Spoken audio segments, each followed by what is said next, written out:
रोशन और मोहब्बत भरा शहर था जहां आयमा ज़ीशान रहती थी, जिसे सब सपरगर्ल आयमा के नाम से जानते थे। वो किसी जादुई ताकत की मालिक नहीं थी, लेकिन इसकी मेहरबानी, ईमानदारी और दूसरों की मदद करने का जज्बा इसे सबकी आंखों में एक सच्ची हीरो बनाता था।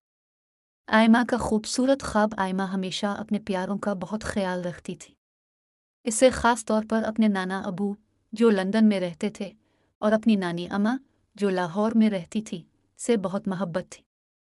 उनके दरमियान फासला था और वो अक्सर एक दूसरे से ना मिल पाते थे, जिससे आयमा उदास हो जाती थी। एक दिन आयमा नानी अम्मा के पास बैठी उनके हाथ दबा रही थी। इसने मुस्कुराते हुए कहा, नानी अम्मा, अगर आप नाना अबू के पास चली जाएं तो कैसा रहेगा? आप दोनों को एक साथ देखकर मुझे सबसे ज़्यादा खुशी मिलेगी।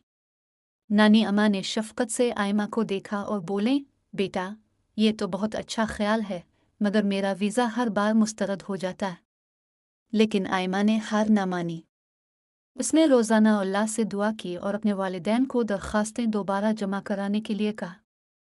हर बार इनकार होने के बावजूद आयमा का यकीन कायम रहा कि अल्लाह ज़रूर रास्ता निकालेगा। दुआएं और कोशिशें जब आयमा के कज़िन सुबहान फैज़ान और शानाया अली को ये मालूम हुआ, तो वो भी बहुत खुश हुए। सुबहान ने कहा, हम नानी अम्मा की तैयारी में मदद करेंगे। शानाया ने पुरजोश होकर कहा, हाँ, हम उनके लिए सामान पैक करेंगे और उनके सफ़र को यादगार बनाएंगे।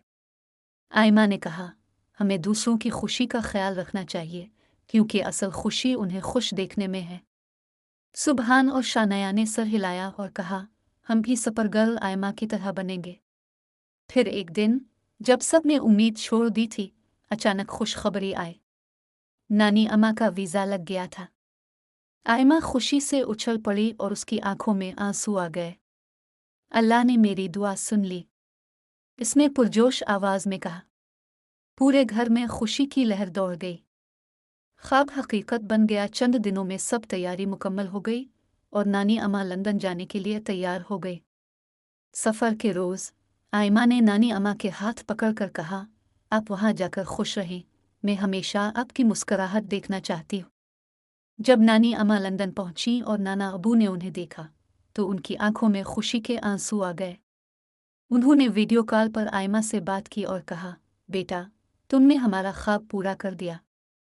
आयमा ने मुस्कुराते हुए जवाब दिया, मेरे लिए सबसे बड़ी खुशी यही है कि मेरे नाना अबू और नानी अम्मा हमेशा खुश रहें।